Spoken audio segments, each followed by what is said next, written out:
ಅನುದಿನ ಅನುಕ್ಷಣ ಮನೆಯಲ್ಲೂ ಕಲಿಯೋಣ, ಕಲಿಕೆಯ ಹೊಸ ಹಾದಿಯಲಿ ಜೊತೆಗೂಡಿ ಹೆಜ್ಜೆಯ ಹಾಕೋಣ, ಸಂತಸದಿ ಕಲಿಯೋಣ ನಮ್ಮ ಹೆಮ್ಮೆಯ ಈ ಕ್ಲಾಸಿನಲ್ಲಿ. Yes sir. Yes teacher. Present ma'am.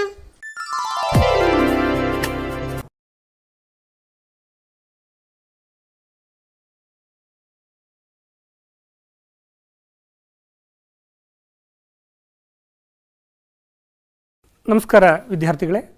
ಈ ಹಿಂದಿನ ಅವಧಿಯಲ್ಲಿ ತ್ರಿಕೋನಮಿತಿಯ ಅನ್ವಯಗಳನ್ನು ಆಧರಿಸಿ ಅನೇಕ ಸಮಸ್ಯೆಗಳನ್ನು ನಾವು ಬಿಡಿಸಿದ್ದೀವಿ. ದೂರವನ್ನು ಕಂಡಿಯೋದನ್ನು ನಾವು ಕಲ್ತಿದ್ದೀವಿ. ಹಾಗೆಯೇ ವಿಭಿನ್ನ ಸನ್ನಿವೇಶಗಳಲ್ಲಿ ರೇಖಾಚಿತ್ರಗಳನ್ನು ಹೇಗೆ ರಚಿಸಬೇಕು ಅನ್ನೋದು ನಮಗೆ ಗೊತ್ತಿದೆ. ಈಗ ಅದನ್ನು ಮುಂದುವರಿಸ್ತಾ ಹೋಗೋಣ. ಅದಕ್ಕೂ ಮೊದಲು ನೀವು ನಿಮ್ಮ ಪೆನ್ನು ಪುಸ್ತಕಗಳನ್ನು ಎತ್ತಿಟ್ಕೊಳ್ಳಿ. ಎಕ್ಸರ್ಸೈಸು ನಿಮ್ಮ ಜೊತೆಗಿರಲಿ, ನಿಮ್ಮ ಟೆಕ್ಸ್ಟ್ ಪುಸ್ತಕ ಪಠ್ಯಪುಸ್ತಕ ನಿಮ್ಮ ಜೊತೆಗಿರಲಿ. ಇಷ್ಟು ನಾನು ಹೇಳುವಂಥ ಸಮಸ್ಯೆಯ ಜೊತೆಗೆ ನನ್ನೊಡನೆ ಚರ್ಚೆಯಲ್ಲಿ ಭಾಗಿಯಾಗಿ ಮುಂದುವರ್ಸೋಣ. ಮಕ್ಕಳೇ, ನೀವು ಏನೇನು ಕಲ್ತಿದ್ರಿ ಅಂತ ಹೇಳಿ ಒಂದು ಸಲ ನೆನಪು ಮಾಡ್ಕೊಂಬೋಣ. ಈಗ ನಾನೊಂದು ತ್ರಿಭುಜವನ್ನು ರಚನೆ ಮಾಡಿದ್ದೀನಿ. ಯಾವ ತ್ರಿಭುಜ ಇದು ಅಂತ ಹೇಳೋಕ್ಕಿಂತ ಮೊದಲು ಇದರ ಭಾಗಗಳನ್ನು ಗುರುತಿಸ್ಬೋಣ. ABC ತ್ರಿಭುಜ ಇದೆ, ಹೌದಾ ಮಕ್ಕಳೇ? ತ್ರಿಭುಜವನ್ನು ABC ಅಂತ ಹೆಸರಿಸಿದ್ದೀವಿ. ಕೋನ ಬಿನಲ್ಲಿ 90 ಡಿಗ್ರಿ ಉಂಟಾಗಿದೆ. ಇಲ್ಲಿ ಗಮನಿಸಿ, ಕೋನ ಬಿನಲ್ಲಿ 90 ಡಿಗ್ರಿ ಇದೆ ಅಂತ ಗೊತ್ತಿದೆ. 90 ಡಿಗ್ರಿಯ ಅಭಿಮುಖ ಬಾಹುವನ್ನು ಏನಂತ ಕರಿತೀರಿ? 90 ಡಿಗ್ರಿಯ ಅಭಿಮುಖ ಬಾಹುವನ್ನು ನಾವು ವಿಕರ್ಣ ಅಂತ ಕರಿತೀವಿ. ಇಂಥ ತ್ರಿಭುಜವನ್ನು ನಾವು ಲಂಬಕೋನ ತ್ರಿಭುಜ ಅಂತೀವಿ, ಹೌದಾ ಮಕ್ಕಳೇ? ಲಂಬಕೋನ ತ್ರಿಭುಜದ 90 ಡಿಗ್ರಿ ಇದೆಯಲ್ಲ, ಲಂಬಕೋನ ಇದೆಯಲ್ಲ, ಅದರ ಅಭಿಮುಖ ಬಾಹು, ಎದುರಿನ ಬಾಹುವನ್ನು ನಾವು ವಿಕರ್ಣ ಅಂತ ಕರಿತೀವಿ. ಯಾವುದು ವಿಕರ್ಣ ಇಲ್ಲಿ ಹೇಳಿ ನೋಡಿ ಮಕ್ಕಳೇ? ಇಲ್ಲಿ ಇರುವಂಥ ವಿಕರ್ಣ AC ಅಂತ ನೀವು ಗುರುತಿಸ್ಬೋದು. ಹಾಗಿದ್ರೆ ನಾನು ಯಾವುದೋ ಒಂದು ಕೋನವನ್ನು ರೆಫರೆನ್ಸ್ ಕೋನ ಅಂತ ಹೇಳಿ ಗುರುತಿಸ್ಕೊಂಡ್ಬಿಡ್ತೀನಿ. ಎ ಕೋನದ ಅಳತೆ ತೀಟಾ ಆಗಿರಲಿ. ಹಾಗಿದ್ರೆ ಎ ಕೋನದ ಎದುರಿನ ಬಾಹು ಇದೆಯಲ್ಲ, ಯಾವುದು ಹೇಳಿ ನೋಡೋಣ? ಎ ಕೋನದ ಎದುರಿನ ಬಾಹು ನಿಮಗೀಗಾಗಲೇ ಗೊತ್ತಾಗಿರೋ ಹಾಗೆ BC. ಹಾಗಿದ್ರೆ ಎದುರಿನ ಬಾಹುವನ್ನು ನಾವು ಅಭಿಮುಖ ಬಾಹು ಅಂತ ಕರಿತೀವಿ, ಹೌದಾ ಮಕ್ಕಳೇ? ಹಾಗಿದ್ರೆ ಲಂಬಕೋನ ತ್ರಿಭುಜದಲ್ಲಿ, ಈ ತ್ರಿಭುಜದಲ್ಲಿ ಕೋನ ಎನ ಅಭಿಮುಖ ಬಾಹು BC. ಹಾಗಿದ್ರೆ ಕೋನ ಎನ ಪಾರ್ಶ್ವಬಾಹು ಯಾವುದು? ಪಕ್ಕದ ಬಾಹು ಯಾವುದು? ಹೌದು, ಸರಿಯಾಗಿ ಹೇಳ್ತಾ ಇದ್ದೀರಿ, ಪಾರ್ಶ್ವಬಾಹು AB. ಆದ್ದರಿಂದ ABಯನ್ನು ಪಾರ್ಶ್ವಬಾಹು ಅಂತ ನೆನಪು ಮಾಡ್ಕೊಂಬೋಣ. ಇದು ನಮಗೆ ಗೊತ್ತಿರಬೇಕು. ತ್ರಿಕೋನಮಿತಿಯ ಅನ್ವಯಗಳ ಮೇಲಿನ ಸಮಸ್ಯೆಗಳನ್ನು ಬಿಡಿಸುವಂಥ ಸಂದರ್ಭದಲ್ಲಿ ನಮಗೆ ಲಂಬಕೋನ ತ್ರಿಭುಜವನ್ನು ಉಂಟು ಮಾಡುವಂಥದ್ದು ಸನ್ನಿವೇಶಗಳನ್ನು ಗುರುತಿಸ್ಕೋಬೇಕು. ಯಾವುದು ವಿಕರ್ಣ, ಯಾವುದು ಪಾರ್ಶ್ವಬಾಹು, ಯಾವುದು ಅಭಿಮುಖ ಬಾಹು, ಇದು ನಮಗೆ ಗೊತ್ತಿದ್ದರೆ ಉಳಿದ ಸಮಸ್ಯೆಗಳು ಸುಲಭ ಆಗುತ್ತೆ. ಇದರ ಜೊತೆಗೆ ಮಕ್ಕಳೇ, ನಾವು ನೆನಪು ಮಾಡ್ಕೋಬೇಕಾಗಿರೋದು ಇನ್ನೂ 2 ಮುಖ್ಯ ಪರಿಕಲ್ಪನೆಗಳಿವೆ, ನೆನಪು ಮಾಡ್ಕೊಂಬೋಣ. ಒಂದು ಉನ್ನತ ಕೋನ, ಇನ್ನೊಂದು ಯಾವುದು ಅಂತ ನೀವೇ ನೆನಪು ಮಾಡ್ಕೊಳ್ಳಿ. ವೀಕ್ಷಣಾ ವಸ್ತು ಕ್ಷಿತಿಜ ರೇಖೆಯ ಮೇಲಿರುತ್ತೆ. ಯಾವಾಗಲೂ ತಲೆ ಮೇಲೆತ್ತಿ ನೋಡುವಂಥ ಸಂದರ್ಭ, ತಲೆಯನ್ನು ಮೇಲೆತ್ತಿ ನೋಡುವಂಥ ಸಂದರ್ಭ ಇರುತ್ತೆ. ಇಲ್ಲಿ ಗಮನಿಸೋಣ, ವೀಕ್ಷಣಾ ವಸ್ತು ಇದೆ. ವೀಕ್ಷಕ ಒಬ್ಬ ವೀಕ್ಷಣಾ ವಸ್ತುವನ್ನು, ಯಾವುದೋ ಒಂದು ವಸ್ತುವನ್ನು ವೀಕ್ಷಿಸ್ತಾ ಇದ್ದಾನೆ. ಮೇಲ್ಗಡೆ ಇದ್ದರೆ ನಾವು ತಲೆಯನ್ನು ಮೇಲೆತ್ತಿ ನೋಡ್ತೀವಿ. ಇಲ್ಲಿ ಕ್ಷಿತಿಜ ರೇಖೆ ಅನ್ನೋದನ್ನು ಗುರುತಿಸಿದ್ದೀವಿ. ದೃಷ್ಟಿರೇಖೆ ಮತ್ತು ಕ್ಷಿತಿಜ ರೇಖೆ ಇದೆಯಲ್ಲ, ಇವೆರಡರ ನಡುವೆ ಏರ್ಪಡಿರುವಂಥ ಕೋನ ಉನ್ನತ ಕೋನ ಅಂಥೇಳಿ ನಮಗೆ ಗೊತ್ತಾಗಿದೆ. ಹಾಗಾಗಿ ಇನ್ನೊಂದು ಕೋನ ಇದೆ, ಯಾವ್ದು ಹೇಳಿ ನೋಡೋಣ ಮಕ್ಕಳೇ? ಇನ್ನೊಂದು ಕೋನ ಅವನತ ಕೋನ ಅಂಥೇಳಿ ನಿಮಗೆ ಗೊತ್ತಿದೆ. ಅವನತ ಕೋನ ಅಂದರೆ ವೀಕ್ಷಣಾ ವಸ್ತುವು ಕ್ಷಿತಿಜ ರೇಖೆಯ ಕೆಳಗಿರುತ್ತದೆ ಅಂತ ನಿಮಗೆ ಗೊತ್ತು. ಇವೆರಡನ್ನು ನಾವು ಪರಸ್ಪರ ಹೋಲಿಕೆ ಮಾಡೋಣ. ಹಾಗಿದ್ರೆ ಅಲ್ಲಿ ತಲೆ ಮೇಲೆತ್ತಿ ನೋಡಿದರೆ, ಈ ಸಂದರ್ಭದಲ್ಲಿ ತಲೆಯನ್ನು ನಾವು ಕೆಳಗಿಳಿಸಿ ನೋಡ್ತೀವಿ. ಆದ್ದರಿಂದ ತಲೆ ಕೆಳಗಿಳಿಸಿ ವಸ್ತುವನ್ನು ವೀಕ್ಷಿಸುವಂಥ ಸಂದರ್ಭ ಇದು. ಹಾಗಿದ್ರೆ ರೇಖಾಚಿತ್ರವನ್ನು ರಚಿಸ್ಬೋಣ. ವೀಕ್ಷಕ ಒಬ್ಬ ತಲೆ ಕೆಳಗಿಳಿಸಿ ಒಂದು ವಸ್ತುವನ್ನು ವೀಕ್ಷಿಸ್ತಾ ಇದ್ದಾನೆ. ಕ್ಷಿತಿಜ ರೇಖೆಯನ್ನು ಗುರುತಿಸೋಣ.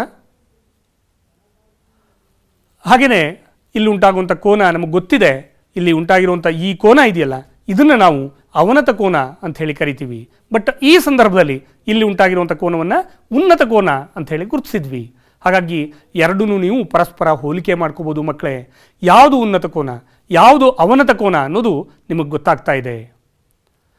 ಹಾಗಿದ್ರೆ ನಾವು ದೂರವನ್ನು ಆಧರಿಸಿದಂತೆ ಕೆಲವೊಂದು ಸಮಸ್ಯೆಗಳನ್ನು ಈ ಅವಧಿಯಲ್ಲಿ ಬಿಡಿಸೋಣ. ನನ್ನ ಜೊತೆಗೆ ನೀವು ಕೂಡ ಸಮಸ್ಯೆಯನ್ನು ಬಿಡಿಸ್ತಾ ಹೋಗಿ ರೇಖಾಚಿತ್ರಗಳನ್ನು ಅರ್ಥೈಸಿಕೊಂಡು ಬರ್ಕೊಳ್ಳಿ.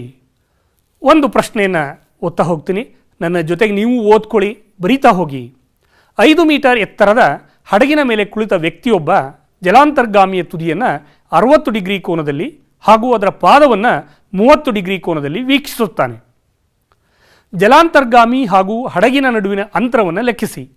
ಹಾಗೆಯೇ ಜಲಾಂತರ್ಗಾಮಿಯ ಮೇಲ್ತುದಿ ಮತ್ತು ವೀಕ್ಷಕನಿಗಿರುವ ದೂರವನ್ನು ಕಂಡುಹಿಡಿಯಿರಿ. ಪ್ರಶ್ನೆಯನ್ನು ಬರೆಯೋಣ. CF ಅನ್ನುವಂಥದ್ದು ಅವನು ಆ ಹಡಗಿನ ಮೇಲಿದ್ದಾನೆ. ಅಲ್ಲಿಂದ ಎ ಬಿಂದುವನ್ನು ನೀವು ಗಮನಿಸಿ, ಸಿನಿಂದ ಎ ಬಿಂದುವನ್ನು ವೀಕ್ಷಿಸ್ತಾ ಇದ್ದಾನೆ.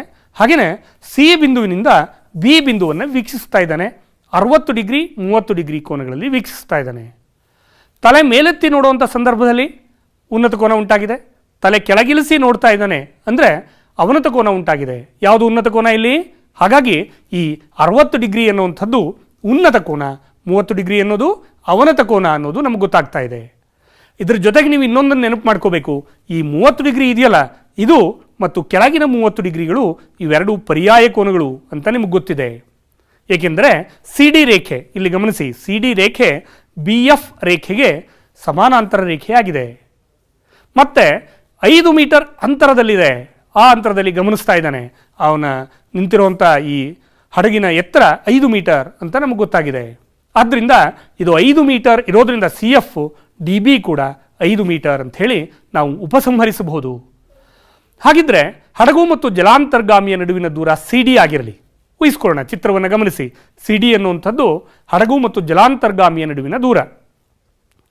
ಜಲಾಂತರ್ಗಾಮಿಯ ಎತ್ತರ ಎ ಬಿ ನಮಗೆ ಗೊತ್ತಿದೆ. ಯಾಕೆಂದರೆ ಅವನು ಸಿ ಬಿಂದುವಿನಲ್ಲಿ ನಿಂತ್ಕೊಂಡು, ಈಗಾಗಲೇ ಸಿ ಬಿಂದುವಿನಲ್ಲಿ ನಿಂತ್ಕೊಂಡು ಎ ಬಿಂದುವನ್ನು ವೀಕ್ಷಿಸಿದ್ದಾನೆ, ಬಿ ಬಿಂದುವನ್ನು ಕೂಡ ವೀಕ್ಷಿಸಿದ್ದಾನೆ. ಜಲಾಂತರ್ಗಾಮಿಯ ಎತ್ತರ ಎ ಬಿ ಅಂತ ನಮಗೆ ಗೊತ್ತಾಗಿದೆ. ಹಡಗಿನ ಎತ್ತರ ಈಗಾಗಲೇ ಕೊಟ್ಟಿದ್ದಾರೆ. ಸಿ ಎಫ್ ಅನ್ನೋದು ಹಡಗಿನ ಎತ್ತರ, ಅದನ್ನು ನಾವು ಗುರುತಿಸಿದ್ದೀವಿ. ಹಾಗಿದ್ರೆ ಟ್ಯಾನ್ 30 ಡಿಗ್ರಿ ಅಂತಂದರೆ ನಿಮಗೆ ಗೊತ್ತಿದೆ, tan theta is equal to ಅಭಿಮುಖ ಬಾಹು ಬೈ ಪಾರ್ಶ್ವಬಾಹು. ನಾವು ಆ ತ್ರಿಭುಜದಲ್ಲಿ ಕಂಡುಹಿಡಿಯೋಣ. ಸಿ ಡಿ ಬಿ ಆ ತ್ರಿಭುಜದಲ್ಲಾದರೂ ಹೇಳ್ಬೋದು, ಅಥವಾ ಕೆಳಗಿನ ತ್ರಿಭುಜದಲ್ಲೂ ಕೂಡ ಸಿ ಎಫ್ ಬಿನಲ್ಲೂ ಕೂಡ ನಾವು ಟ್ಯಾನ್ 30 ಡಿಗ್ರಿಯನ್ನು ಕಂಡುಹಿಡ್ಕೊಳ್ಳೋಣ. ಸಿ ಎಫ್ ಬಿ ತ್ರಿಭುಜದಲ್ಲಿ ಸಿ ಎಫ್ ಅನ್ನುವಂಥದ್ದು ಅಭಿಮುಖ ಬಾಹು, ಎಫ್ ಬಿ ಅನ್ನೋದು ಪಾರ್ಶ್ವಬಾಹು. ಆದ್ದರಿಂದ C F by F B ಅಂತ ಗುರುತಿಸ್ಕೊಳ್ಳೋಣ. Is equal to C F ಅಂದರೆ 5 ಮೀಟರ್ ಅಂತ ನಮಗೆ ಗೊತ್ತಿದೆ. ಆದ್ದರಿಂದ ಆದೇಶಿಸೋಣ ಸಿ ಎಫ್ ಜಾಗದಲ್ಲಿ ಎಫ್ ಬಿಯನ್ನು ಹಾಗೆ ಇಡೋಣ. F B is equal to 5 by tan 30 degree ಬೆಲೆ ಎಷ್ಟು ಮಕ್ಕಳೇ? ಟ್ಯಾನ್ 30 ಡಿಗ್ರಿಯ ಬೆಲೆ ಈಗಾಗಲೇ ನಾವು ಆದೇಶಿಸಿದ್ದೀನಿ. ಟ್ಯಾನ್ 30 ಡಿಗ್ರಿ ಬೆಲೆ 1/√3. ಹಾಗಿದ್ರೆ ಇದನ್ನು 1/√3 ಛೇದದಲ್ಲಿದೆ. ಛೇದದಲ್ಲೂ ಒಂದು ಭಿನ್ನರಾಶಿ ಇದೆ. ಆದ್ದರಿಂದ ಭಿನ್ನರಾಶಿಯ ಛೇದದ ಛೇದ ಅಂಶಕ್ಕೆ ಸ್ಥಳಾಂತರಗೊಳ್ಳುತ್ತದೆ. ಆದ್ದರಿಂದ F B is equal to 5√3 metre ಅಂಥೇಳಿ ನಾವು ಸಂಕ್ಷೇಪಿಸ್ಬೋದು. ಎಫ್ ಬಿನ ಉದ್ದ ಸಿಕ್ತು ನಮಗೆ. ಹಾಗಿದ್ರೆ ಎಫ್ ಬಿ ಪಾದ ಭೂಮೇಲ್ಮೈಯಲ್ಲಿರುವಂಥದ್ದು ಅದು 5√3 ಮೀಟರ್ ಅಂತ ಗೊತ್ತಾಗಿದೆ. ಹಾಗಿದ್ರೆ ಈ ಹಡಗು ಮತ್ತು ಜಲಾಂತರ್ಗಾಮಿ ಇದೆಯಲ್ಲ, ಇವುಗಳ ನಡುವಿನ ಅಂತರ ಕೂಡ 5√3 ಮೀಟರ್ ಅಂತ ನಾವು ಹೇಳ್ಬೋದು. ಹಾಗಿದ್ರೆ ಟ್ಯಾನ್ 60 ಡಿಗ್ರಿ ಕಂಡುಹಿಡಿದ್ಬಿಡೋಣ ಮಕ್ಕಳೇ. Tan 60 degree is equal to ಅಭಿಮುಖ ಬಾಹು ಎ ಡಿ ಬೈ ಪಾರ್ಶ್ವಬಾಹು, ಅಭಿಮುಖ ಬಾಹು ಎ ಡಿ ಬೈ ಪಾರ್ಶ್ವಬಾಹು ಸಿ ಡಿ. ಎ ಡಿ ಅಂತಂದರೆ ನಮಗೆ ಗೊತ್ತಿದೆ, ಟ್ಯಾನ್ 60 ಡಿಗ್ರಿಯ ಬೆಲೆ ಎಷ್ಟು ಮಕ್ಕಳೇ? √3. ಎ ಡಿ ಹೇಗಿತ್ತೋ ಹಾಗೆ ಬರೆಯೋಣ. ಸಿ ಡಿನ ಅಳತೆ ಎಷ್ಟು ಅಂತ ಕಂಡುಹಿಡ್ಕೊಂಡಿದ್ದೀವಿ. ಸಿ ಡಿನ ಅಳತೆ ನಮ್ಗೆ ಈಗಾಗಲೇ ಗೊತ್ತಿದೆ, ಬಿ ಎಫ್ ಗೆ ಸಮ, ಅದು 5√3ಕ್ಕೆ ಸಮ. ಆದ್ದರಿಂದ √3 ಇಂಟು √3 3. ಎ ಡಿನ ಅಳತೆ 5 into 3 is equal to 15 metre ಅಂತ ಕಂಡುಹಿಡಿದ್ಬಿಟ್ವಿ. ಎ ಡಿನ ಅಳತೆ ಚಿತ್ರದಲ್ಲಿ ನಾವು ಗಮನಿಸಿದ್ದೀವಿ. ಎ ಡಿನ ಅಳತೆ 15 ಮೀಟರ್, ಡಿ ಬಿನ ಅಳತೆ 5 ಮೀಟರ್. ಹಾಗಿದ್ರೆ ಎ ಬಿನ ಅಳತೆ A D plus D B ಅಂತ ಕಂಡುಹಿಡಿಬೋದು. ಆದ್ದರಿಂದ ಎ ಬಿನ ಅಳತೆ ನಾವು ಇಲ್ಲಿ ಬರೆಯೋಣ. Sine 60 degree is equal to, ನಾವು ಮೊದಲು ಅದನ್ನು ಕಂಡುಹಿಡ್ಕೊಂಬೋಣ. ಸೈನ್ 60 ಡಿಗ್ರಿ ಯಾವ ತ್ರಿಭುಜದಲ್ಲಿ? ಎ ಡಿ ಸಿ ತ್ರಿಭುಜದಲ್ಲಿ ಕಂಡುಹಿಡಿಯೋಣ. A D by A C, ಅಭಿಮುಖ ಬಾಹು ಬೈ ವಿಕರ್ಣ. ಸೈನ್ ಬೆಲೆಯನ್ನು ನಾನು ತಗೊಂಡಿದ್ದೀನಿ. ಸೈನ್ ಅನುಪಾತವನ್ನು ನಾವು ಇಲ್ಲಿ ಪರಿಗಣಿಸಿರೋದ್ರಿಂದ ಅಭಿಮುಖ ಬಾಹು ಎ ಡಿ, ಇಲ್ಲಿ ಗಮನಿಸಿ, ಎ ಡಿ ಅನ್ನುವಂಥದ್ದು 60 ಡಿಗ್ರಿಯ ಅಭಿಮುಖ ಬಾಹು, ಎ ಸಿ ಅನ್ನುವಂಥದ್ದು ವಿಕರ್ಣ. ಯಾವಾಗಲೂ ದೃಷ್ಟಿರೇಖೆಯು ವಿಕರ್ಣವಾಗಿರುತ್ತದೆ. ಆದ್ದರಿಂದ ಸೈನ್ 60 ಡಿಗ್ರಿ ಬೆಲೆ ಎಷ್ಟು ಹೇಳಿ ಮಕ್ಕಳೇ? √3/2 ಆದೇಶಿಸೋಣ. ಎ ಡಿನ ಅಳತೆ 15 ಅಂತ ಕಂಡುಹಿಡಿದಿದ್ದೀವಿ, ಎ ಸಿನ ಅಳತೆ ಎಕ್ಸ್ ಅಂತ ಊಹಿಸ್ಕೊಂಡಿದ್ದೀವಿ. ಆದ್ದರಿಂದ ಎಕ್ಸ್ ಇಸ್ ಈಕ್ವಲ್ ಟು 15 ಎರಡಲಿ 30 √3 ಛೇದಕ್ಕೆ ಕಳಿಸಿದರೆ 30/√3 ಎಕ್ಸ್ನ ಅಳತೆ ಅಂದರೆ ಆ ತುದಿಗಳ ನಡುವಿನ ಅಂತರ, ಜಲಾಂತರ್ಗಾಮಿ ಮತ್ತು ಹಡಗಿನ ತುದಿಗಳ ನಡುವಿನ ಅಂತರ 30/√3 ಮೀಟರ್ ಅಂತ ನಾವು ಹೇಳ್ಬೋದು. ಒಂದು ಕೃತಕ ಶಿಖರವನ್ನು 2 ಭಾಗಗಳಲ್ಲಿ ನಿರ್ಮಿಸಲಾಗಿದೆ. ಮೊದಲ ಭಾಗವು ಪಾದದಿಂದ 87 ಅಡಿಗಳಷ್ಟು ಎತ್ತರ ಇದೆ. ಮೊದಲ ಮತ್ತು ಎರಡನೇ ಭಾಗಗಳ ತುದಿಗಳನ್ನು 30 ಡಿಗ್ರಿ ಮತ್ತು 60 ಡಿಗ್ರಿ ಉನ್ನತ ಕೋನಗಳಲ್ಲಿ ವೀಕ್ಷಿಸಿದೆ. ಶಿಖರದ ಎರಡನೇ ಭಾಗದ ಮೇಲ್ತುದಿಗೂ ವೀಕ್ಷಕನಿಗೂ ಇರುವ ದೂರವೆಷ್ಟು? ಇಲ್ಲಿ ನಾವು ರೇಖಾಚಿತ್ರವನ್ನು ರಚಿಸಿದ್ದೀನಿ. ಶಿಖರ ಇದೆ, ಸಿ ಎ ಅನ್ನುವಂಥದ್ದು ಶಿಖರ ಆಗಿರಲಿ. ಮೊದಲ ಭಾಗ ಎ ಬಿ ಅನ್ನುವಂಥದ್ದು 87 ಅಡಿ ಆಗಿರಲಿ. ಬಿ ಸಿ ಅನ್ನೋದನ್ನು ನಾವು ಮೀಟರ್ ಅಡಿಗಳು ಅಂತ ಹೇಳಿ ಊಹಿಸೋಣ. ಎರಡನ್ನೂ ಕೂಡ ಒಂದು ಸಲ 60 ಡಿಗ್ರಿ, ಇನ್ನೊಂದು ಸಲ 30 ಡಿಗ್ರಿ ಅಂತರದಲ್ಲಿ ವೀಕ್ಷಿಸಿದ್ದೀವಿ ಅಂತ ಭಾವಿಸೋಣ. ಹಾಗಿದ್ದರೆ ಇಲ್ಲಿ ನಾವು ಕಂಡುಹಿಡಬೇಕಾಗಿರೋದು ಶಿಖರದ ಎರಡನೇ ಭಾಗದ ಮೇಲ್ತುದಿ ಅಂದರೆ ಸಿ ಇಂದ ವೀಕ್ಷಕ ಡಿ ಇದೆಯಲ್ಲ, ಡಿನಿಂದ ಸಿಗಿರೋ ದೂರವನ್ನು ಕಂಡುಹಿಡಿಯಿರಿ ಅಂತ ಹೇಳಿದ್ದಾರೆ. ಹಾಗಿದ್ದರೆ ಮೊದಲ ಭಾಗದ ಎತ್ತರ ಎ ಬಿ 87 ಅಡಿ ಆಗಿರಲಿ, ಕೊಟ್ಟಿದ್ದಾರೆ ಅವರು. ಟ್ಯಾನ್ 30 ಡಿಗ್ರಿ ನೆನಪು ಮಾಡ್ಕೊಳ್ಳಿ. ಎ ಬಿ ಡಿ ತ್ರಿಭುಜದಲ್ಲಿ ಟ್ಯಾನ್ 30 ಡಿಗ್ರಿ. ಗಮನಿಸಿ, ಈ ತ್ರಿಭುಜದಲ್ಲಿ ಕೆಳಭಾಗದ ತ್ರಿಭುಜದಲ್ಲಿ ಟ್ಯಾನ್ 30 ಡಿಗ್ರಿ ಅಂತಂದರೆ ಅಭಿಮುಖ ಬಾಹು ಬೈ ಪಾರ್ಶ್ವಬಾಹು. ಅಭಿಮುಖ ಬಾಹು ಯಾವುದು? A B. ಪಾರ್ಶ್ವಬಾಹು ಯಾವುದು? A D. ಆದ್ದರಿಂದ A B by A D. A D is equal to A B by tan 30 degree. A ಬಿನ ಅಳತೆ ಎಷ್ಟು? 87 ಅಡಿ ಬೈ ಟ್ಯಾನ್ 30 ಡಿಗ್ರಿಯ ಬೆಲೆ ಎಷ್ಟು? 1/√3. ಹಾಗಾಗಿ ಎ ಡಿನ ಅಳತೆ ಛೇದದಲ್ಲೂ ಕೂಡ ನಮಗೆ ಗೊತ್ತಿದೆ. ಈಗ ಯಾವುದೋ ಒಂದು ಭಿನ್ನರಾಶಿಯ ಛೇದವೂ ಕೂಡ ಭಿನ್ನರಾಶಿಯಾಗಿದೆ. ಆ ಛೇದದ ಭಿನ್ನರಾಶಿ ನಮಗೆ ಅಂಶಕ್ಕೆ ಸ್ಥಳಾಂತರಗೊಂಡಿದೆ. ಆದ್ದರಿಂದ A D is equal to 87√3 ಅಡಿ ಅಂತ ನಾವು ಹೇಳ್ಬೋದು. ಹಾಗಿದ್ರೆ ಈಗ ಒಂದು ಕಾಸ್ 60 ಡಿಗ್ರಿಯನ್ನು ಕಂಡುಹಿಡಿದ್ಬೋಣ ಮಕ್ಕಳೇ. ಯಾಕೆ ಕಾಸ್ 60 ಡಿಗ್ರಿಯನ್ನು ಕಂಡುಹಿಡ್ತಿದ್ದೀನಿ ಹೇಳಿ ನೋಡೋಣ. ಯಾಕೆ ಟ್ಯಾನ್ ತೊಗೊಳ್ತಾ ಇಲ್ಲ? ನಮಗೆ ಈಗ ಎ ಸಿ ಡಿ ತ್ರಿಭುಜ ಬೇಕಾಗಿದೆ. ಎ ಸಿ ಡಿ ತ್ರಿಭುಜದಲ್ಲಿ ನಾವು ಅಳತೆ ಎಷ್ಟು ಅಂತ ಹೇಳಬೇಕಾಗಿದೆ. ಹಾಗಿದ್ರೆ ನಾವು ಅಳತೆ ಬೇಕು ಅಂದರೆ ಏನು ಮಾಡಬಹುದು? ಒಂದು ಈ ಕಾಸ್ 60 ಡಿಗ್ರಿ ಕಂಡುಹಿಡಿದ್ಬೋಣ. ಏನಾಗುತ್ತೆ ನೋಡೋಣ. ಕಾಸ್ 60 ಡಿಗ್ರಿ ಅಂದರೆ ಪಾರ್ಶ್ವಬಾಹು ಬೈ ವಿಕರ್ಣ. ಪಾರ್ಶ್ವಬಾಹು ಯಾವುದು? ಎ ಸಿ ಡಿ ತ್ರಿಭುಜದಲ್ಲಿ, ಈ ತ್ರಿಭುಜದಲ್ಲಿ ಸಿ ಎ ಡಿ ತ್ರಿಭುಜದಲ್ಲಿ ಪಾರ್ಶ್ವಬಾಹು ನಿಮಗೆ ಗೊತ್ತಿದೆ 60 ಡಿಗ್ರಿಗೆ ಪಾರ್ಶ್ವಬಾಹು ಎ ಡಿ. ವಿಕರ್ಣ ಯಾವುದು? ನಿಮಗೆ ಗೊತ್ತಿದೆ ದೃಷ್ಟಿರೇಖೆ ಸಿ ಡಿ ಅನ್ನೋದು ವಿಕರ್ಣ. ಆದ್ದರಿಂದ is equal to A D by C D. ಪಾರ್ಶ್ವಬಾಹು ಎ ಡಿ, ಸಿ ಡಿ ಅನ್ನೋದು ವಿಕರ್ಣ. ಹಾಗಿದ್ರೆ C D is equal to A D by cos 60 degree.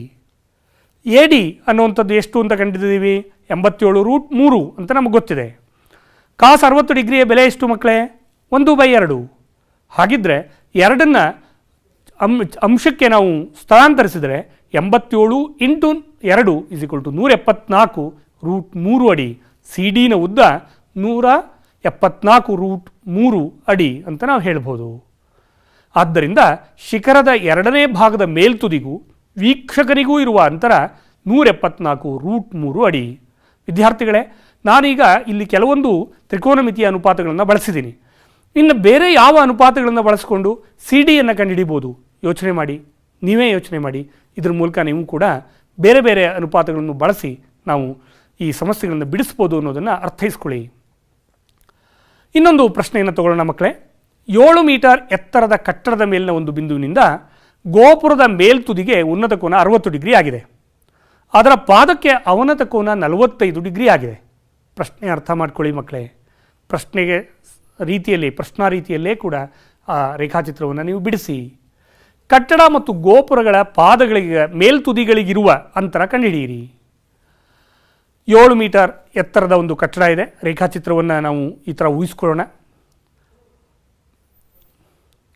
ಎದುರಿನ ಕಟ್ಟಡ ಇದೆ, ಎ ಬಿ ಅನ್ನೋದು ಎದುರಿನ ಕಟ್ಟಡ ಆಗಿರಲಿ. ಪಿ ಎ ಮತ್ತು ಪಿ ಬಿಗಳನ್ನು ನಾವು ವೀಕ್ಷಿಸೋಣ. ವೀಕ್ಷಣಾ ರೇಖೆಗಳಾಗಿರಲಿ, ದೃಷ್ಟಿರೇಖೆಗಳಾಗಿರಲಿ. ಸಮಾನಾಂತರ ರೇಖೆಯನ್ನು ನಾವು ಭೂಮಿ ಮೇಲ್ಮೈಗೆ ಕ್ಷಿತಿಜ ರೇಖೆಯನ್ನು ಎಳೆದಿದ್ದೀನಿ. ಪಿ ಕ್ಯೂ ಅನ್ನುವಂಥದ್ದು ಕ್ಷಿತಿಜ ರೇಖೆಯ ಸಮಾನಾಂತರ ರೇಖೆಯಾಗಿರಲಿ. ಈಗ ಮೇಲಿನ ಬಿಂದುವನ್ನು ನೋಡ್ತಾ ಇರೋದ್ರಿಂದ ಉನ್ನತ ಕೋನ 60 ಡಿಗ್ರಿ ಅಂತಿದೆ, ಗುರುತಿಸ್ಕೊಳ್ಳೋಣ. ಹಾಗೆಯೇ ಗೋಪುರಗಳ ಪಾದವನ್ನು ಗಮನಿಸ್ತಾ ಇದ್ದಾನೆ. ಹಾಗಾಗಿ ಪಾದವನ್ನು ತಲೆ ಕೆಳಗಿಳಿಸಿ ನೋಡೋದ್ರಿಂದ ಅವನತ ಕೋನ 45 ಡಿಗ್ರಿ ಆಗಿದೆ. ನಾವಿಲ್ಲಿ ಇವುಗಳ ನಡುವಿನ ಅಂತರ ಯಾವುದು, ಪಿ ಮತ್ತು ಎ ನಡುವಿನ ದೂರ ಎಷ್ಟು ಅಂತ ಕಂಡುಹಿಡಿಯಬೇಕಾಗಿದೆ. ಮೊದಲು ಟ್ಯಾನ್ 45 ಡಿಗ್ರಿ ಅಂದ್ರೇನು ಅಂತ ಕಂಡುಹಿಡ್ಕೊಳ್ಳೋಣ. ಟ್ಯಾನ್ 45 ಡಿಗ್ರಿಯ ಬೆಲೆ ಎಷ್ಟು ಹೇಳಿ ಮಕ್ಕಳೇ? ಹೌದು, ಸರಿಯಾಗಿ ಹೇಳ್ತಾ ಇದ್ದೀರಿ. 1 tan 45 degree is equal to Q B ಅಭಿಮುಖ ಬಾಹು ಬೈ ಪಾರ್ಶ್ವಬಾಹು. ಪಿ ಕ್ಯೂ ಬಿ ತ್ರಿಭುಜದಲ್ಲಿ 45 ಡಿಗ್ರಿಯ, ಗಮನಿಸಿ, ಪಿ ಕ್ಯೂ ಬಿ ತ್ರಿಭುಜದ 45 ಡಿಗ್ರಿಯ ಅಭಿಮುಖ ಬಾಹು ಕ್ಯೂ ಬಿ, ಪಾದ ಪಿ ಕ್ಯೂ. ಹಾಗಾಗಿ Q B is equal to P Q into tan 45 degree. Tan 45 ಡಿಗ್ರಿಯ ಬೆಲೆ 1. ಆದ್ದರಿಂದ ಕ್ಯೂ ಬಿ ಮತ್ತು ಪಿ ಕ್ಯೂಗಳು ಪರಸ್ಪರ ಸಮ ಇಸ್ ಈಕ್ವಲ್ ಟು 7 ಮೀಟರ್ ಅಂತ ನಾವು ಹೇಳ್ಬೋದು. ಹೌದಾ ಮಕ್ಕಳೇ? 45 ಡಿಗ್ರಿ ಕೋನ ಬಂದಾಗ ಅಭಿಮುಖ ಬಾಹು ಮತ್ತು ಪಾರ್ಶ್ವ ಬಾಹುಗಳು ಪರಸ್ಪರ ಸಮ. ಆದ್ದರಿಂದ ಕ್ಯೂ ಬಿ ಮತ್ತು ಪಿ ಕ್ಯೂಗಳು 7 ಮೀಟರ್ಗೆ ಈ ಸಂದರ್ಭದಲ್ಲಿ ಸಮ. ಹಾಗಿದ್ರೆ ಟ್ಯಾನ್ 60 ಡಿಗ್ರಿಯನ್ನು ಕಂಡುಹಿಡಿದ್ಬೋಣ. ಟ್ಯಾನ್ 60 ಡಿಗ್ರಿ ಬೆಲೆ ಎಷ್ಟು ಹೇಳಿ ಮಕ್ಕಳೇ? ಈಗಾಗಲೇ ನಾವು ಮಾಡಿದ್ದೀವಿ. ಅದರ ಬೆಲೆ √3 ಅಂತ ನಮಗೆ ಗೊತ್ತಿದೆ. ಆದ್ದರಿಂದ ಟ್ಯಾನ್ 60 ಡಿಗ್ರಿಯ ಬೆಲೆ ಎ ಪಿ ಕ್ಯೂ ತ್ರಿಭುಜದಲ್ಲಿ, ಗಮನಿಸಿ, ಈ ತ್ರಿಭುಜದಲ್ಲಿ ಎ ಪಿ ಕ್ಯೂ ತ್ರಿಭುಜದಲ್ಲಿ ಟ್ಯಾನ್ 60 ಡಿಗ್ರಿ ಅಂದರೆ ಅಭಿಮುಖ ಬಾಹು ಎ ಕ್ಯೂ ಬೈ ಪಾರ್ಶ್ವಬಾಹು ಪಿ ಕ್ಯೂ. ಅಂದರೆ ಟ್ಯಾನ್ 60 ಡಿಗ್ರಿ ಬೆಲೆ √3 is equal to A Q by 7 metre. ಈಗಾಗಲೇ ನಾವು ಕಂಡಿದ್ದೀವಿ 7 ಮೀಟರ್ ಅನ್ನುವಂಥದ್ದು ಆ ಪಿ ಕ್ಯೂನ ಉದ್ದ. A Q is equal to 7√3 metre ಅಂತ ನಾವು ಕಂಡುಹಿಡ್ಕೊಂಡ್ವಿ. ಮುಂದುವರಿಸೋಣ. ಸೈನ್ 60 ಡಿಗ್ರಿ ಕಂಡುಹಿಡಿಯೋಣ ಮಕ್ಕಳೇ. ಸೈನ್ 60 ಡಿಗ್ರಿ ಎಂದರೆ ಅಭಿಮುಖ ಬಾಹು ಬೈ ವಿಕರ್ಣ. ಹೌದಾ ಮಕ್ಕಳೇ? ಸೈನ್ 60 ಡಿಗ್ರಿಯ ಅಭಿಮುಖ ಬಾಹು ಯಾವುದು? 60 ಡಿಗ್ರಿಯ ಅಭಿಮುಖ ಬಾಹು ಎ ಕ್ಯೂ. ವಿಕರ್ಣ ಯಾವುದು? A P. ನಾವು ಎ ಪಿಯನ್ನು ಕಂಡುಹಿಡಬೇಕಾಗಿದೆ. ಈಗಾಗಲೇ ನಾವು ಹಿಂದಿನ ಸಂದರ್ಭದಲ್ಲಿ ಎ ಕ್ಯೂ ಉದ್ದ ಕಂಡುಹಿಡ್ಕೊಂಡಿದ್ವಿ. ಅಭಿಮುಖ ಬಾಹು A Q by A P. A P is equal to A Q by sine 60 degree. A ಕ್ಯೂನ ಅಳತೆ 7√3 ಅಂತ ನಾವು ಕಂಡುಹಿಡಿದಿದ್ದೀವಿ. ಎ ಪಿನ ಅಳತೆ ನಾವು ಎಡಭಾಗಕ್ಕೆ ಅದನ್ನು ಸ್ಥಳಾಂತರಿಸಿದ್ದೀವಿ. ಸೈನ್ 60 ಡಿಗ್ರಿಯ ಬೆಲೆ √3/2. √3 ಕ್ಯಾನ್ಸಲ್ ಮಾಡೋಣ ಮಕ್ಕಳೇ. ಎರಡನ್ನು ಅಂಶಕ್ಕೆ ಸ್ಥಳಾಂತರಿಸಿ ಗುಣಾಕಾರ ಮಾಡೋಣ. A P is equal to 7 × 2 is equal to 14 metre. ಆದ್ದರಿಂದ ಕಟ್ಟಡ ಮತ್ತು ಗೋಪುರಕ್ಕೆ ಇರುವಂಥ ಮೇಲ್ತುದಿಗಳ ನಡುವಿನ ಅಂತರ 14 ಮೀಟರ್ ಅಂತ ನಾವು ಹೇಳ್ಬೋದು ಮಕ್ಕಳೇ. ಇನ್ನೊಂದು ಪ್ರಶ್ನೆಯನ್ನು ಬಿಡಿಸೋಣ ಮಕ್ಕಳೇ. ನನ್ನ ಜೊತೆಗೆ ಪ್ರಶ್ನೆಯನ್ನು ಬರ್ಕೊಳ್ಳಿ, ಚಿತ್ರವನ್ನು ಕೂಡ ರಚನೆ ಮಾಡ್ಕೊಳ್ತಾ ಹೋಗಿ. ವ್ಯಕ್ತಿಯೊಬ್ಬ 45 ಮೀಟರ್ ಎತ್ತರದಲ್ಲಿರುವ ಗುಡ್ಡದ ಒಂದೇ ಪಾರ್ಶ್ವದ 2 ಸ್ಥಳಗಳಿಂದ ಉನ್ನತ ಕೋನಗಳು ಕ್ರಮವಾಗಿ 30 ಡಿಗ್ರಿ ಮತ್ತು 45 ಡಿಗ್ರಿ ಇರುವಂತೆ ವೀಕ್ಷಿಸಿದ್ದಾನೆ. 2 ಸ್ಥಳಗಳಿರುವ ದೂರವನ್ನು ಕಂಡುಹಿಡಿಯಿರಿ. ಇಲ್ಲಿ 45 ಮೀಟರ್ ಎತ್ತರದಲ್ಲಿರುವಂಥ ಒಂದು ಗುಡ್ಡವನ್ನು ಒಂದೇ ಪಾರ್ಶ್ವದ 2 ಸ್ಥಳಗಳಿಂದ ವೀಕ್ಷಿಸ್ತಾ ಇದ್ದಾನೆ. 2 ಸ್ಥಳಗಳಿಂದ ವೀಕ್ಷಿಸಿದ್ದಾನೆ. ಮೊದಲು ಉನ್ನತ ಕೋನ 30 ಡಿಗ್ರಿ ಇತ್ತು. ಆನಂತರ 45 ಡಿಗ್ರಿ ಅಂತರದಲ್ಲಿ ವೀಕ್ಷಿಸಿದ್ದಾನೆ. ಹಾಗಿದ್ರೆ ಈ 2 ಸ್ಥಳಗಳಿವೆಯಲ್ಲ, ಎ ಮತ್ತು ಬಿ, ಇಲ್ಲಿ ಗಮನಿಸಿ, ಎ ಮತ್ತು ಬಿಗಿರುವಂಥ ದೂರ ಎಷ್ಟು ಅಂತ ನಾವು ಕಂಡುಹಿಡಿಯಬೇಕಾಗಿದೆ. ಹಾಗಾಗಿ ಎ ಮತ್ತು ಬಿಗಳು ಆ ಸ್ಥಳಗಳಿಂದ ವ್ಯಕ್ತಿ ಪಿಯನ್ನು ವೀಕ್ಷಿಸಿದ್ದಾನೆ. ಮೊದಲು 30 ಡಿಗ್ರಿ ಕೋನದಲ್ಲಿ, ಆನಂತರ ಹಾಗೆ ಚಲಿಸ್ತಾ 45 ಡಿಗ್ರಿ ಕೋನದಲ್ಲಿ ವೀಕ್ಷಿಸಿದ್ದಾನೆ. ಹಾಗಿದ್ರೆ ಎ ಬಿ ಅಂತರ ಎಷ್ಟು ಅಂತ ನಾವು ಕಂಡುಹಿಡಿಯಬೇಕಾಗಿದೆ. ಈ ಪ್ರಶ್ನೆಯನ್ನು ಬಿಡಿಸ್ತಾ ಹೋಗೋಣ. A B is equal to, ಹೇಳಿ ನೋಡೋಣ ಮಕ್ಕಳೇ, ಎ ಬಿನ ಅಳತೆ ಈ ಅಳತೆ ನಮಗೆ ಬೇಕು. ಎ ಬಿನ ಅಳತೆ is equal to Q B ಯಲ್ಲಿ ಕ್ಯೂ ಎಯನ್ನು ಕಳೆದ್ರೆ ಎ ಬಿ ಸಿಗುತ್ತೆ. ಹೌದಾ ಮಕ್ಕಳೇ? ಎ ಬಿ ಅಂದರೆ Q B minus Q A, ಸರಿನಾ? ಹಾಗಾಗಿ A B is equal to Q B minus Q A. ಅಂದರೆ ಕ್ಯೂ ಬಿ ಉದ್ದದಲ್ಲಿ ಕ್ಯೂ ಎಯನ್ನು ಕಳೆದ್ರೆ ಎ ಬಿ ಸಿಗುತ್ತೆ. ಹಾಗಿದ್ರೆ ಕ್ಯೂ ಬಿ ಅಂದರೆ ಏನದು? ಕ್ಯೂ ಬಿ ಎಂದರೆ ಅದು ಈ ಪಿ ಕ್ಯೂ ಬಿ ತ್ರಿಭುಜದ ಪಾರ್ಶ್ವಬಾಹು, 30 ಡಿಗ್ರಿ ಕೋನದ ಪಾರ್ಶ್ವಬಾಹು. ಹಾಗಾಗಿ ಟ್ಯಾನ್ 30 ಡಿಗ್ರಿಯನ್ನು ನೆನಪು ಮಾಡ್ಕೊಳ್ಳೋಣ. Tan 30 degree, P Q B ತ್ರಿಭುಜದ ಟ್ಯಾನ್ 30 ಡಿಗ್ರಿ ಅಂದರೆ ಪಿ ಕ್ಯೂ ಅಭಿಮುಖ ಬಾಹು ಬೈ ಪಾರ್ಶ್ವಬಾಹು ಕ್ಯೂ ಬಿ. ಹಾಗಾಗಿ ಕ್ಯೂ ಬಿ ಅಂತಂದರೆ Q B is equal to ಅಭಿಮುಖ ಬಾಹು P Q by tan 30 degree. ಆದ್ದರಿಂದ ಕ್ಯೂ ಬಿ ಅಂದರೆ 45 ಬೈ ಟ್ಯಾನ್ 30 ಡಿಗ್ರಿ ಹಾಕ್ಬೋದಾ? ಮೈನಸ್ ಕ್ಯೂ ಎ ಎಂದರೆ ಪಿ ಕ್ಯೂ ಬೈ ಟ್ಯಾನ್, ಸರಿಯಾಗಿ ಹೇಳ್ತಾ ಇದ್ದೀರಿ ಮಕ್ಕಳೇ. ಕ್ಯೂ ಎ ಅಳತೆ ಬೇಕು ಅಂದರೆ P Q A ತ್ರಿಭುಜದಲ್ಲಿ tan 45 degree ಇರೋದ್ರಿಂದ ಪಿ ಕ್ಯೂ ಬೈ ನಮಗೆ ಗೊತ್ತಿದೆ ಬೈ ಟ್ಯಾನ್ 45 ಡಿಗ್ರಿ. ಆದ್ದರಿಂದ ಕ್ಯೂ ಎನ ಅಳತೆ 45 ಬೈ ಟ್ಯಾನ್ 45 ಡಿಗ್ರಿ. 45 ಹೇಗಿತ್ತೋ ಹಾಗೆ ಬರೆದ್ಬೋಣ ಮಕ್ಕಳೇ. ಟ್ಯಾನ್ 30 ಡಿಗ್ರಿಯ ಬೆಲೆ ಎಷ್ಟು? 1/√3. 45 ಎರಡನೇ ಸಂದರ್ಭದಲ್ಲಿ ಎರಡನೇ ಎಕ್ಸ್ಪ್ರೆಷನಲ್ಲೂ ಕೂಡ ಬೀಜೋಕ್ತಿಯಲ್ಲೂ ಕೂಡ ಹಾಗೆ ಬರೆಯೋಣ. 45 ಬೈ ಟ್ಯಾನ್ 45 ಡಿಗ್ರಿಯ ಬೆಲೆ ಎಷ್ಟು? 1. √3 ಅನ್ನುವಂಥದ್ದು ಅಂಶಕ್ಕೆ ಸ್ಥಳಾಂತರಗೊಂಡಿದೆ. 45√3 ಮೈನಸ್ 45. 45ನ್ನು ಎರಡೂ ಸಂದರ್ಭದಲ್ಲಿ 45 ಇದೆ, ಕಾಮನ್ ತಗೊಳ್ಳೋಣ. Is equal to √3 minus 1 metre. ಆದ್ದರಿಂದ ಈ ಎರಡೂ ಹಡಗುಗಳಿಗೆ ಇರುವಂಥ ದೂರ ಅಂದರೆ ಎ ಮತ್ತು ಬಿಗಳಿಗಿರುವ ದೂರ 45 ಇಂಟು √3 ಮೈನಸ್ 1 ಮೀಟರ್ ಅಂತ ನಾವು ಹೇಳ್ಬೋದು. ಹೌದಾ ಮಕ್ಕಳೇ? ನನ್ನ ಜೊತೆಗೆ ಈ ರೇಖಾಚಿತ್ರವನ್ನು ಬರ್ಕೊಳ್ಳಿ, ಪ್ರಶ್ನೆಯನ್ನು ಅರ್ಥ ಮಾಡ್ಕೊಳ್ಳಿ. ಮುಖ್ಯವಾಗಿ ನೇರವಾಗಿ ನಾನು ಈ ಸಂದರ್ಭದಲ್ಲಿ ಟ್ಯಾನ್ 30 ಡಿಗ್ರಿ 45 ಡಿಗ್ರಿಯನ್ನು ನೇರವಾಗಿ ಆ ಬಾವುಗಳಿಗೆ ಬಳಕೆ ಮಾಡಿದ್ದೀನಿ. ಇದು ಹೇಗೆ ಮಾಡಿದ್ದೀನಿ ಅನ್ನೋದನ್ನು ಅರ್ಥ ಮಾಡ್ಕೊಳ್ಳಿ. ಸುಲಭ ಲೆಕ್ಕವನ್ನು ಕಡಿಮೆ ಹಂತಗಳಲ್ಲಿ ಮಾಡೋದನ್ನು ನಾವು ಕಲಿತ್ಕೊಳ್ಳೋಣ ಇದರ ಮೂಲಕ. ಇನ್ನೊಂದು ಪ್ರಶ್ನೆಯನ್ನು ತಗೊಳ್ಳೋಣ ಮಕ್ಕಳೇ. ಒಂದೇ ಎತ್ತರವಿರುವ ಎರಡು ಅಭಿಮುಖ ಕಟ್ಟಡಗಳು 40 ಅಡಿ ಅಗಲವುಳ್ಳ ರಸ್ತೆಯ ಎರಡು ಬದಿಗಳಲ್ಲಿವೆ. ರಸ್ತೆಯನ್ನು ಊಹಿಸ್ಕೊಳ್ಳಿ ಮಕ್ಕಳೇ. 40 ಅಡಿ ರಸ್ತೆ ಇದೆ, ಅದರ ಎರಡು ಬದಿಗಳಲ್ಲಿ ಎರಡು ಕಟ್ಟಡಗಳಿವೆ. ಅವೆರಡು ಒಂದರ ಎದುರಿಗೆ ಒಂದಿದೆ. ರಸ್ತೆಯ ಮೇಲಿನ ಒಂದು ಬಿಂದುವಿನಿಂದ ಕಟ್ಟಡಗಳ ಮೇಲ್ತುದಿಗಳ ಉನ್ನತ ಕೋನಗಳು 60 ಡಿಗ್ರಿ ಮತ್ತು 30 ಡಿಗ್ರಿ ಆಗಿದೆ. ವ್ಯಕ್ತಿಯೊಬ್ಬ ರಸ್ತೆ ಮೇಲೆ ನಿಂತ್ಕೊಂಡು ಒಂದು ಸಲ ಎಡಭಾಗದಲ್ಲಿ ಗಮನಿಸಿದ್ದಾನೆ, ಇನ್ನೊಮ್ಮೆ ಬಲಭಾಗಕ್ಕೆ ನೋಡ್ತಾ ಇದ್ದಾನೆ. ಎರಡೂ ಸಂದರ್ಭದಲ್ಲಿ ತಲೆ ಮೇಲೆತ್ತಿ ನೋಡ್ತಾ ಇದ್ದಾನೆ. ತಲೆ ಮೇಲೆತ್ತಿ ನೋಡಿದಾಗ ಉಂಟಾಗುವಂಥ ಕೋನ ಯಾವುದು ಮಕ್ಕಳೇ? ಉನ್ನತ ಕೋನ ಇಲ್ಲಿ. ಆದ್ದರಿಂದ ಎರಡು ಉನ್ನತ ಕೋನಗಳಿವೆ. ಹಾಗಾಗಿ 60 ಡಿಗ್ರಿ ಇದೆ ಅಂದರೆ ಅರ್ಥ ಏನು ಅಂದರೆ ಯಾವುದೋ ಒಂದು ಎಡಭಾಗದಲ್ಲಿ ನಿಂತಿದ್ದಾನೆ ಅಂತ ಅಂದ್ಕೊಂಡ್ರೆ ಎಡಭಾಗದ ಕಟ್ಟಡವನ್ನು ತುಂಬ ಹತ್ತಿರದಲ್ಲಿ ನೋಡ್ತಾ ಇದ್ದಾನೆ ಅಂತ ಅರ್ಥ ಮಾಡ್ಕೋಬೋದು. ಇನ್ನೊಂದು ಕಟ್ಟಡವನ್ನು ಅದೇ ಬಿಂದು ನೋಡಿದಾಗ ಸ್ವಲ್ಪ ದೂರದಲ್ಲಿ ನೋಡ್ತಾ ಇದ್ದಾನೆ ಅಂತ ನಾವು ಅರ್ಥೈಸ್ಕೋಬೋದು. ಹಾಗಿದ್ದರೆ ಕಟ್ಟಡಗಳಿಂದ ರಸ್ತೆಯ ಮೇಲಿನ ಬಿಂದುಗಳಿಗಿರುವ ದೂರವನ್ನು ಕಂಡುಹಿಡಿಯಬೇಕಾಗಿದೆ.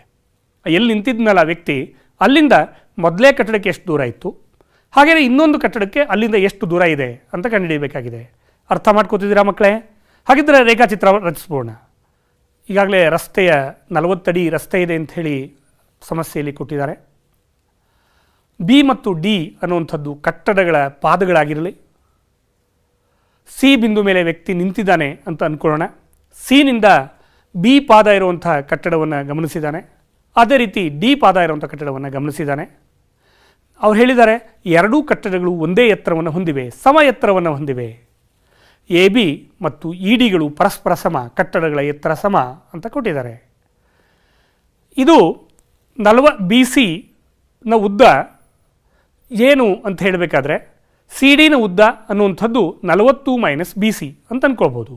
ಬಿ ಸಿಯನ್ನು ಆಧಾರವಾಗಿಟ್ಕೊಂಡು ಸಿ ಡಿನ ಉದ್ದ ಏನಿತ್ತು ಅಂತಂದರೆ B D minus B C. B ಡಿನ ಉದ್ದ ಎಷ್ಟು ಹೇಳಿ ಮಕ್ಕಳೇ? ಹಾಗಾಗಿ ಬಿ ಡಿನ ಉದ್ದ ಸಿ ಡಿನ ಉದ್ದ 40 ಮೈನಸ್ ಬಿ ಸಿ. ಯಾಕೆಂದರೆ ಇಲ್ಲಿ ಗಮನಿಸಿ, ಸಿ ಡಿ ಉದ್ದ ಬೇಕಾಗಿತ್ತು ನಮಗೆ. ಒಟ್ಟು ಬಿ ಡಿ ಉದ್ದದಲ್ಲಿ ಈ ಬಿ ಸಿ ಉದ್ದವನ್ನು ಕಳೆದು ಬಿಟ್ಟರೆ ನಮಗೆ ಸಿ ಡಿ ಉದ್ದ ಸಿಗುತ್ತೆ. ಹಾಗಾಗಿ ನಾವು ಸಿ ಡಿ ಉದ್ದವನ್ನು ಕೂಡ ಲೆಕ್ಕಿಸಿದ್ದೀವಿ. ಉಳಿದ ಕೋನಗಳನ್ನು, ಒಂದು ಕೋನ 60 ಡಿಗ್ರಿ ಅಂತರದಲ್ಲಿ ನೋಡಿದ್ದಾನೆ, ಇನ್ನೊಂದು 30 ಡಿಗ್ರಿ ಕೋನದಲ್ಲಿ ಈ ಬಿಂದುವನ್ನು ಗಮನಿಸಿದ್ದಾನೆ. ರೇಖಾಚಿತ್ರವನ್ನು ನಾವು ಪುನಃ ಬರ್ಕೊಂಡಿದ್ದೀನಿ. ಇಲ್ಲಿ ಲಂಬಕೋನ ತ್ರಿಭುಜಗಳ ಎತ್ತರಗಳು ಸಮ. ಹಾಗಿದ್ದರೆ B C tan 60 degree, tan 60 degree ಇದೆಯಲ್ಲ, ಟ್ಯಾನ್ 60 ಡಿಗ್ರಿ ಅಂದರೆ A B by B C.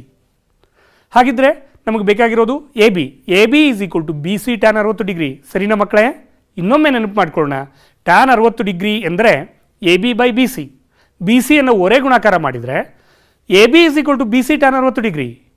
ಹಾಗೆಯೇ ಇ ಡಿ ಟ್ಯಾನ್ 30 ಡಿಗ್ರಿ ಕಂಡುಹಿಡಿಯುವಂಥ ಸಂದರ್ಭದಲ್ಲಿ E D is equal to ನಮಗೆ ಗೊತ್ತಿದೆ, ಹೇಳಿ ನೋಡೋಣ, C D into tan 30 degree. Tan 30 degree is equal to ಈ ತ್ರಿಭುಜದಲ್ಲಿ, ಈ ಸಿ ಡಿ ತ್ರಿಭುಜದಲ್ಲಿ tan 30 degree is equal to ಅಭಿಮುಖ ಬಾಹು E D by C D. ಹಾಗಿದ್ರೆ ನಮಗೆ ಇ ಡಿ ಮಾತ್ರ ಬೇಕು. E D is equal to C D into tan 30 degree. ನನ್ನ ಜೊತೆಗೆ ಮಾಡ್ಕೋತಾ ಇದ್ದೀರಾ ಮಕ್ಕಳೇ? ಆದರೆ ಎತ್ತರಗಳು ಸಮ ಅಂತ ಕೊಟ್ಬಿಟ್ಟಿದ್ದಾರೆ. ಎ ಬಿ ಮತ್ತು ಇ ಡಿಗಳು ಸಮ, ಆದ್ದರಿಂದ B C tan 60 degree, C D tan 30 ಡಿಗ್ರಿಗೆ ಸಮವಾಗಿರಬೇಕು. ಹೌದಾ ಮಕ್ಕಳೇ? ಹಾಗಿದ್ರೆ ಬೆಲೆಗಳನ್ನು ಹಾಕ್ಬಿಡೋಣ, ಆದೇಶಿಸೋಣ. ಬಿ ಸಿ ಟ್ಯಾನ್ 60 ಡಿಗ್ರಿ ಅಂದರೆ √3 is equal to C D ಅಂದರೆ 40 minus B C into tan 30 degree ಬೆಲೆ ಎಷ್ಟು ಮಕ್ಕಳೇ? ಟ್ಯಾನ್ 30 ಡಿಗ್ರಿಯ ಬೆಲೆ 1/√3. ಹಾಗಿದ್ರೆ √3 ಬಲಭಾಗದ √3 ಎಡಭಾಗಕ್ಕೆ ಒರೆ ಗುಣಾಕಾರ ಮಾಡೋಣ. √3 ಇಂಟು √3 ಹೇಳಿ ಎಷ್ಟು ಮಕ್ಕಳೇ? √3 into √3 3 B C is equal to 40 minus B C. ಹೌದಾ ಮಕ್ಕಳೇ? ನನ್ನ ಜೊತೆಗೆ ಸಂಕ್ಷೇಪಿಸ್ತಾ ಹೋಗಿ. ಬಿ ಸಿಯನ್ನು ಎಡಭಾಗಕ್ಕೆ ತೊಗೊಂಬರೋಣ. B C minus B C ಎಡಭಾಗಕ್ಕೆ ಬಂದರೆ ಪ್ಲಸ್ ಬಿ ಸಿ ಆಗಿದೆ. 3 B C plus 1 B C is equal to 4 B C. 4 B C is equal to 40. B C is equal to 40/4 ಅಂದರೆ 10 ಮೀಟರ್ ಅಂತ ಹೇಳ್ಬೋದು. ಬಿ ಸಿನ ಉದ್ದ 10 ಅಡಿ, ಅದನ್ನು ಅಡಿ ಅಂತ ಮಾಡ್ಕೊಳ್ಳಿ ಮಕ್ಕಳೇ. ಹಾಗಿದ್ರೆ ಡಿ ಸಿ ಎಷ್ಟು? ಡಿ ಸಿ ಅಂದರೆ 40ರಲ್ಲಿ 10 ಕಳೀರಿ. 40ರಲ್ಲಿ 10 ಕಳೆದ್ರೆ 30 ಅಡಿ, ಅದನ್ನು ಅಡಿ ಅಂತ ಹೇಳಿ ಗುರುತಿಸ್ಕೊಳ್ಳಿ ಮಕ್ಕಳೇ. ಆದ್ದರಿಂದ 2 ಕಂಬಗಳಿಗಿರುವ ದೂರ ಸಿ ಬಿಂದುವಿನಿಂದ ಒಂದು 10 ಅಡಿ, ಇನ್ನೊಂದು 30 ಅಡಿ ಅಂತ ನಾವು ಹೇಳ್ಬೋದು. ಹೌದಾ ಮಕ್ಕಳೇ? ಅರ್ಥ ಆಗ್ತಾ ಇದೆಯಲ್ಲ? ಏನೇನು ಕಲ್ತ್ರಿ ಅಂಥೇಳಿ ಒಂದು ಸಲ ನೆನಪು ಮಾಡ್ಕೊಂಬಿಡೋಣ ಮಕ್ಕಳೇ. ಉನ್ನತ ಮತ್ತು ಅವನ್ನತ ಕೋನಗಳನ್ನು ನಾವು ಪುನಃ ವ್ಯಾಖ್ಯಾನ ಮಾಡಿದ್ವಿ.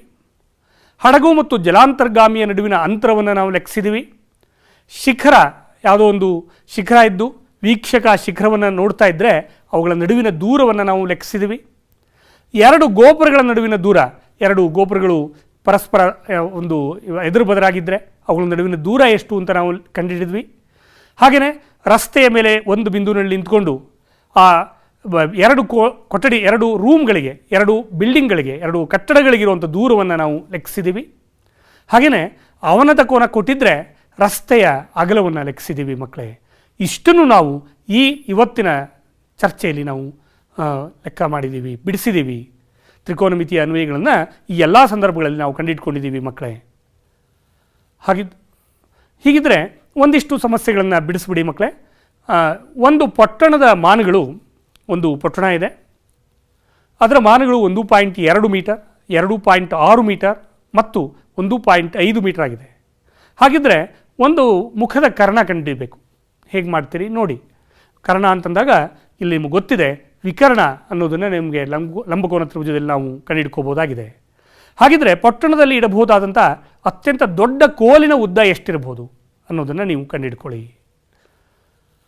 ಹಾಗೆಯೇ ಇನ್ನೊಂದು ಪ್ರಶ್ನೆ, ಅಭ್ಯಾಸ 12.1ರಲ್ಲಿ 10 ಮತ್ತು 13 ಈ ಸಮಸ್ಯೆಗಳನ್ನು ಬಿಡಿಸಿ ಎತ್ತರ, ದೂರ ಇವನ್ನ ಕಂಡುಹಿಡ್ಕೊಳ್ಳಿ.